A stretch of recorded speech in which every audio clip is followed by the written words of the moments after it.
Há muito ainda por fazer. Do período 60 anos de ditadura, de golpe, e pouco se fez para o esclarecimento do que efetivamente aconteceu.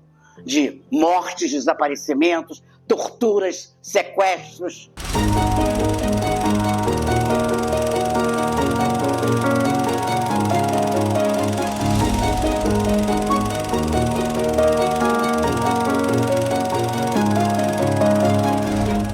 Mais esse capítulo do programa Histórias e Lutas do Movimento Docente, impulsionado pelo GT-HMD do Antissindicato Nacional, nós contaremos com um relato de Cecília Coimbra, companheira de lutas que, no seu embate à ditadura empresarial militar, traz a memória e a importância de continuidade dos embates a todas as tentativas de minar a democracia formal, a salvaguarda das liberdades democráticas e as condições de luta na contemporaneidade. O relato e a experiência de Cecília mostram também o quanto que nas condições mais abjetas, mais duras, nós, a nossa classe, consegue construir o que são seus marcos mais radicais e profundos de humanidade. A gente que viveu o que foi o golpe civil militar, né?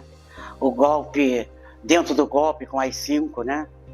E depois a nossa prisão, é muito difícil, né? A gente está vivendo hoje, 60 anos depois, essas arbitrariedades que a gente ainda hoje vive, né? Em primeiro lugar, nada foi resolvido sobre o período da ditadura. Muito pouco se falou sobre ele. E é um espanto para nós que vivemos o horror e continuamos vivendo uma insegurança muito grande, perceber que as novas gerações pouco conhecem daquele período. Pouco ficou resolvido. A questão dos desaparecidos, apenas se deu uma reparação econômica, financeira. A questão da memória tem sido realmente jogada para debaixo do tapete. A Comissão Nacional da Verdade contribuiu com alguma coisa? Contribuiu, mas foi uma contribuição muito pequena, porque a sociedade não pôde participar. Os acordos que foram feitos por todos os governos civis, a partir da Lei da Anistia, de 79, realmente estão vigindo até hoje. Ou seja, essa história nunca foi contada. O pouco que ela foi contada foi até a página 2 ou 3. Esses acordos realmente continuam existindo. A gente está vendo isso hoje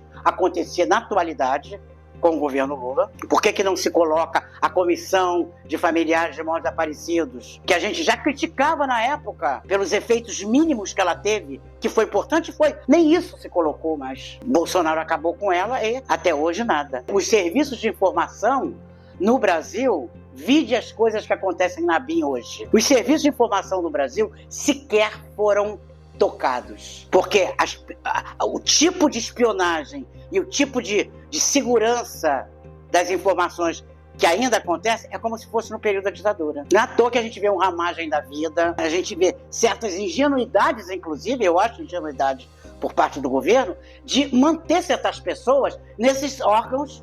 A Casa da Morte foi um aparato clandestino que o Centro de Informações do Exército tinha, como vários outros centros clandestinos de repressão. A Casa da Morte fica em Petrópolis e as pessoas que iam para lá era para morrer. São todos desaparecidos. A única pessoa que sobreviveu, né, foi a Inês Etienne Romeu, que deu um depoimento em 1979, ainda período da ditadura, né, para a OAB. Esse depoimento, né, mesmo depois da morte dela, é uma memória fotográfica que ela tinha. Ela conseguiu reconhecer as falas e alguns companheiros que estiveram lá e que são desaparecidos até hoje, como conseguiu também identificar alguns torturadores. Ela cita, inclusive, no depoimento dela, a presença daquele centro clandestino de um médico, que é o Dr. Amilcar Lobo, já falecido, que teve o seu registro de médico cassado. Nós, do Grupo Tortura Nunca Mais, contribuímos muito para isso. Eu fui uma das pessoas, quando eu tive presa, eu fiquei presa de agosto a novembro de 1970 no DOI-CODE, 2 dias no DOPS, depois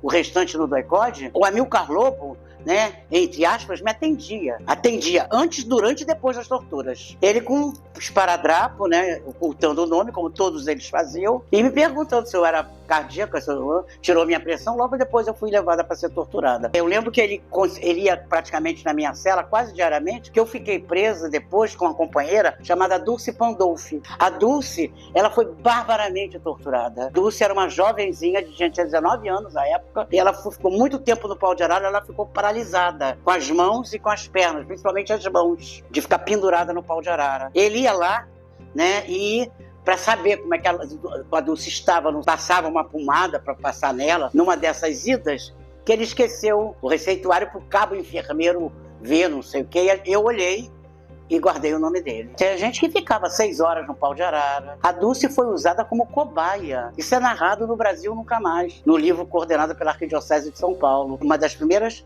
coisas que o livro abre com a sessão de tortura da Dulce para formação de novos torturadores. Eles pegavam um prisioneiro qualquer que mostrasse alguma resistência e botavam a pessoa, faziam todos os tipos de tortura. Eu lembro que a Dulce chegou lá em cima toda, né, desestruturada, porque toda o choque elétrico, você perde o controle da bexiga, dos esfíncteres, né? Você menstrua. Eles mandavam para o Maracanã, que era onde a gente ficava, uma cela maior. Várias mulheres, a gente entrava no chuveiro com elas. E a Dulce, quando entrou lá, eu digo, Dulce, o que está vendo? Porque não era mais momento da Dulce ser torturada, a não ser que tivesse caído alguém da LN. Aí eu disse, Dulce, o que está acontecendo? Alguém caiu, não sei o que, da tua organização? Ela disse, não, Cecília, eu não sei o que está acontecendo. Eles não me fazem uma pergunta e tem um monte de pessoas à volta, de oficiais à volta. Eu digo, então você está sendo usada como cobaia para aula novos torturadores. Porque eu tinha lido isso antes da prisão. Nenhum desses torturadores,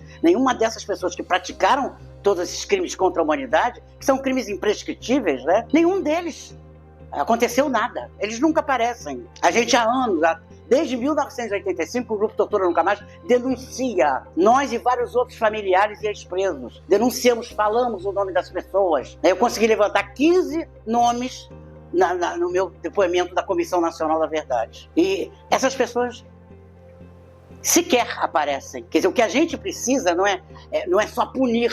O que a gente precisa, fundamentalmente, é que essas pessoas contem o que aconteceu. Que até hoje a gente não sabe, realmente. Em que circunstâncias esses companheiros desapareceram. Onde estão seus restos mortais? A Comissão Nacional da Verdade não aprofundou isso. Não interessava. Era um acordo que tinha sido feito pelo então governo. E por todos os governos, desde o período final da ditadura até os dias de hoje. É todo um acordo que foi feito durante a lei da anistia, no sentido de a gente vai até a página 2. Aqueles que financiaram a tortura ainda estão aí, com as suas empresas. Ainda estão vivos ou seus filhos estão vivos. Então não interessa. É um grande acordão que foi feito no Brasil, coisa que na Argentina não aconteceu. Os resquícios da ditadura estão aqui hoje. Não só fomentando subjetividades a favor da tortura, a favor da pena de morte, a favor da espionagem de certas pessoas tidas como inimigos. A doutrina de segurança nacional vigente no período da ditadura em toda a América Latina, que cria a figura do inimigo interno, ela continua hoje de outra maneira, mas vigiando. Quem era antifascista, né, estava sendo espionado. Vários intelectuais professores. Os arquivos secretos, nenhum deles foi aberto. Os arquivos do SNI, do Exército, da Marinha, da Aeronáutica, sequer eles foram abertos. O único que foi aberto foi o DOPS. Assim mesmo foi mexido. No meu depoimento para a Comissão Nacional da Verdade, era apenas um horror. Mas havia momentos lá de solidariedade muito grandes, né? A vida sempre está presente, a resistência sempre está presente. Esse lance das mulheres que a gente recebia, que era uma cela só de mulheres, né? Eu primeiro fiquei incomunicável durante muito tempo. Depois eu fui para uma cela maior, com a Dulce e depois outras mulheres. Como essa cela era uma cela maior, normalmente as mulheres que chegavam totalmente torturadas e desorientadas, e a Maria do Carmo chegou lá com os dentes caindo, a boca, sangue pisado no rosto, nos olhos, coisas horríveis que chegavam lá, mulheres, e a gente entrava debaixo do chuveiro com elas, né?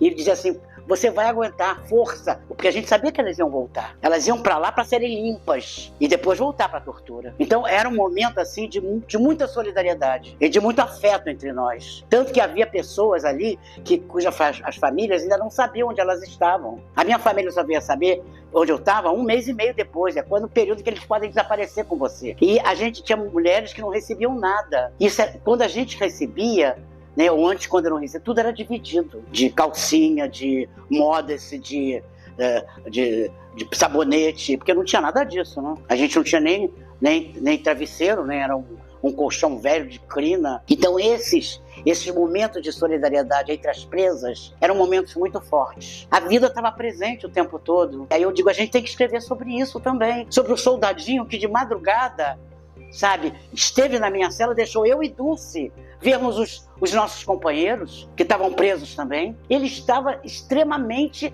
se expondo. Eram rapazinhos jovens que eram treinados. Eles eram treinados contra os terroristas subversivos. Tanto que alguns deles participavam, inclusive, de tortura. Chutavam a gente. Outros colaboravam com a gente, inclusive correndo riscos. Outros nos denunciavam. A vida está lá presente. A solidariedade está lá presente. A gente cantava músicas. Às vezes via um torturador e dizia, cala a boca! A gente fazia ginástica, a gente lia. A gente não entrava livro lá. Nenhuma revista, nenhuma publicação entrava lá. A gente que dava aula, eu dava aula de história. Eu era estudante de psicologia, mas era professora de história. E cada um dava aula de alguma coisa, né? Tentar sair daquele clima de horror e de terror, né? Não se deixar dominar por isso. É uma forma de resistência também, né? A ditadura não está lá há 60 anos atrás, não. A ditadura está aqui também. A ditadura, como dizem as mães de desaparecidos das favelas, de mortos e assassinatos das favelas, a ditadura está aqui. Nós, classe média, que temos, eu falo muito isso, nós, classe média, sou professora universitária, sou psicóloga, nós, classe média, temos visibilidade. Aquele perrapado ali da favela, como costuma ser apresentado, o perigoso para o sistema, não tem. Por isso é que eu acho que os movimentos sociais, somente as universidades, são fundamentais esse papel que a DUF está tendo, que o ANDE está tendo, de participação, inclusive, com parceiros do Grupo Tortura Nunca Mais na medalha Chico Mendes de Resistência, né? Então são nossos parceiros, é fundamental. E eu acho que as associações docentes têm um papel importantíssimo nisso. Falta muito a ser feito, porque eu acho que a tutela militar ainda continua sobre nós. Tem tudo a ver desde a proclamação da República, né? Então a tutela militar está aqui ainda presente, né? Infelizmente. Na efeméride dos 60 anos do golpe empresarial militar de 1964, o Antissindicato Nacional reafirma o seu compromisso de luta por memória, verdade, justiça e reparação a todas as vítimas e a responsabilização de todos os atores que participaram do golpe, a consumação, até o desfecho desse que foi um dos momentos mais duros ao conjunto da classe trabalhadora na história de nosso país.